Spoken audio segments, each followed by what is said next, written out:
This is a special presentation of Overtime, brought to you by Bruns Gutzwiller, the right choice for your next construction project, and by FCN Bank, building stronger communities, member FDIC. Previously on the Riley Gaines series, the SEC is the best conference. Yeah. Come back, junior year. This is when I ended up winning my first individual SEC title. This is when University of Kentucky won its first ever SEC title as a team in program history. Get on the blocks, dive off. We swim 8 laps of freestyle, touch the wall at the end. Look up at the scoreboard, and almost impossibly enough, we had gone the exact same time down to the 100th of a second, meaning we had tied. and now part 2 of the Riley Gaines series. I've gotten to work pretty closely with President Trump, which has been, as you probably could imagine, he's exactly the same as you would think he is. And so we just got dinner, 2 weeks ago. So he's, the stamina and the energy that he has right now, it is unparalleled, especially when comparing it to who he is running against, which I have also had the misfortune of being able to spend some time with. I've gone to State of the Union many times, to the White House many times. So again, all of that to say I'm probably the least politically correct person in those spaces, but it makes it fun, for me at least, entertaining. So when you think about these issues, do you see these as social issues, political issues, sports issues, or is it all of the above? I think the way I would classify this issue, first and foremost, a lot of the issues that are labeled cultural or societal issues, what they really are is spiritual issues. That's been made very clear to me over these past 2 years. We are not fighting flesh and blood anymore. Paul tells us that. He tells us, we'll reach this point where it's dark is seen as light, and bitter is seen as sweet, and evil is seen as moral. It's undeniable that that's not where we're at right now. But from a worldly perspective, how I view these issues, a lot of people would see the issues that the gender ideology movement is affecting, right? Like the safeguarding of children and parental rights and women's rights. This does not just affect parents. This does not just affect women or children. This affects everyone. This is a humanitarian issue, what I would say. So I think that's how I would classify it. I think, yes, of course, we are seeing the effects this is having on our culture and society at large. But I believe the tide is turning. I feel more hopeful now than I have at any point these past 2 years. Yeah, good. I was watching one of your podcasts, I think it was with Sage Steele, and you had a great quote, and it kind of falls in line with what you were just talking about. It said, God doesn't call the equipped, but he equips the called. Can you explain that to us? Yeah. As I was saying, I was in dental school after college to be a dentist. That's what I was going to do. Work on all that meth mouth in Kentucky. That's what I was going to do. I'm kidding. No, I'm joking, because I was going to school in Tennessee. But I was really going to be, what I was set to specialize in was endodontics, which is root canals.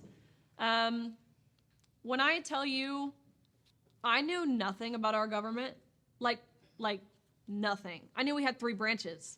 I never had to take a government course. I never had to take a history course, which looking back is incredibly concerning. Like I said, 3 branches, didn't know what they did. I still don't know what they do. I don't even think they know what they do. My public speaking courses in college, my face would turn the color of a Hoosier.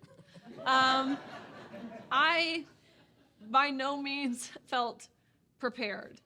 But again, I was naive to think that God calls those who already are prepared. That's not what he does, and that's proven in virtually every instance throughout the Bible, throughout Scripture, is he prepares those who he calls.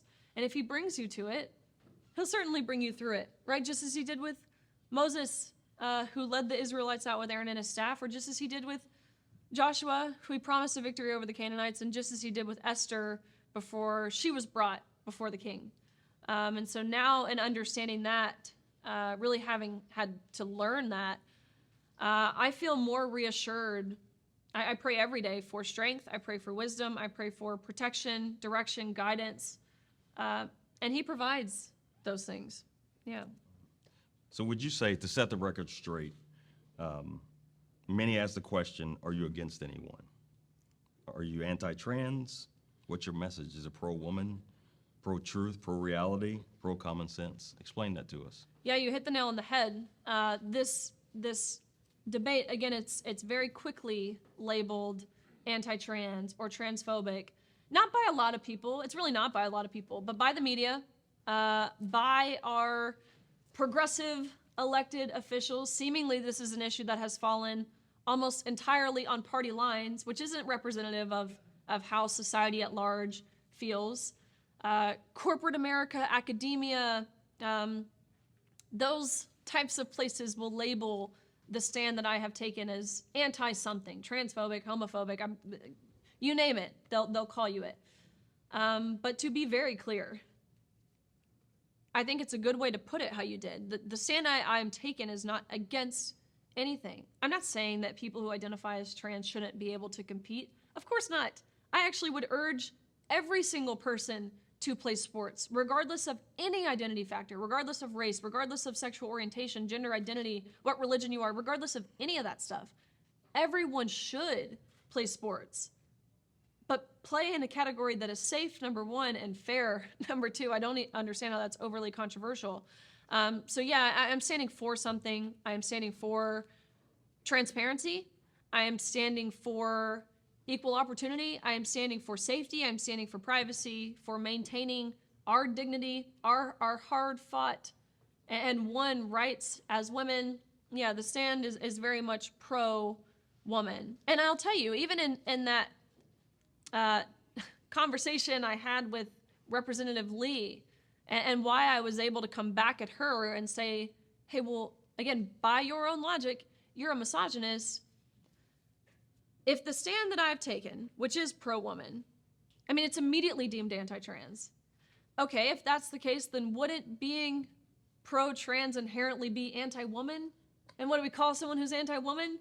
We call them a misogynist. I don't actually think Representative Lee is that. But again, that's what she has thought of herself if she is to call me transphobic. So. Okay. So when you think about this whole thing that you're fighting for, what might surprise the audience about how you and your message are received across the country? Yeah, this is a good question because, again, we see it labeled very much one way. But I have been so overwhelmed with support, with encouragement from people who consider themselves lifelong liberals even. They call themselves that. Again, this debate is one that is seemingly all Republicans feel this way, all Democrats feel this way. That could not be further from the truth. Right. This message is well received by, I mean, every poll shows at least 70%. I think it's higher than 70%. Even a lot of people, something that has surprised me, you know, in the 2 years that I have been really unapologetic in this stance, is that even a lot of people who are a part of this LGB community, specifically LGB, but even a lot of people who do identify as trans, who have said, hey, you know, this doesn't represent me or us, you know, as a lesbian, this is taking us back further. You know, we don't want men in our locker rooms either. We feel like we're being used as political pawns, being kind of roped into all of this as well.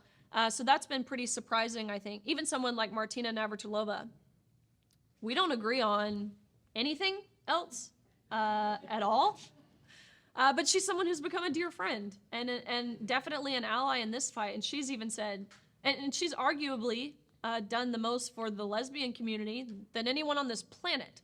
But she has said, look, I know I wouldn't have had the chances to succeed in my sport had women's sports not been created, had we allowed men into our sports sooner. So Caitlyn Jenner, again, a dear friend, I tell him, I'll never call you she. He says, okay. I don't need you to affirm me. I said, good, because I'm not going to. But a dear friend and someone who really has been, firm on this. And even he gets called transphobic, which he'll say, what does that mean? You think I'm scared of myself? So. That's different. Different. Do you feel like you're misunderstood? Definitely.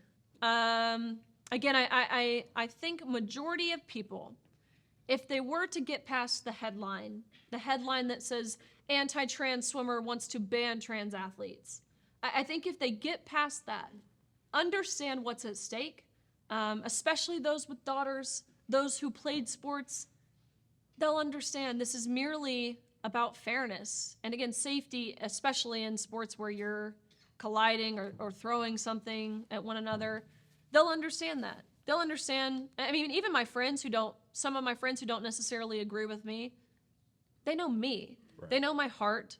They know that I have never been someone who has been outwardly judgmental of anyone based off of what they do or who they are. Because again, as a Christian, that's not our job. It's not my job to have any sort of animosity towards Thomas. It's our job to spread the word, essentially lead a horse to the trough, but you can't make him drink. And that's just kind of the reality of it, unfortunately. So in terms of being misunderstood, yes, but the people who can think for themselves, I don't think so. I think they get it. I think it was January 2022, just a couple of months before your incident, the NCAA Board of Governors established a policy to allow transgender athletes participation. It seems like the last few months have brought some substantial victories. In March, you and 15 other athletes brought a lawsuit against the NCAA allowing transgender to compete in the used locker rooms. How should we interpret the recent decision by the NAIA to ban transgender athletes? Yeah, it's funny to me that the little brother, right, the NAIA, they're the ones to do the right thing, to set the standard. And they did. They voted 25-0, unanimously across the board to prevent men from competing in women's sports. Whereas the NCAA, on the other hand, have remained weak-kneed, spineless, morally bankrupt, and entirely cowards is what they are.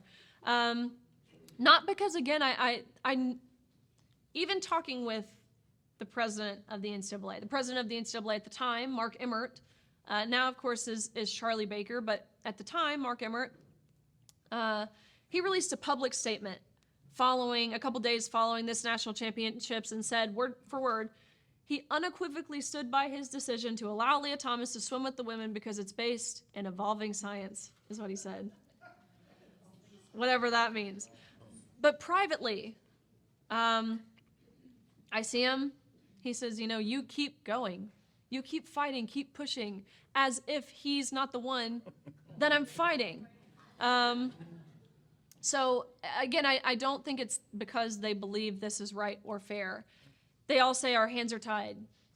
Well, who's tying your hands? You're the president. I think they don't want to lose money. I think it's about federal funding. I think they don't want lawsuits, which was a big part in why myself and 15 other athletes ultimately decided to sue the NCAA, to show them you will get sued either way. Right. So you have the opportunity to do the right thing. They have chosen not to, even still. So we'll see.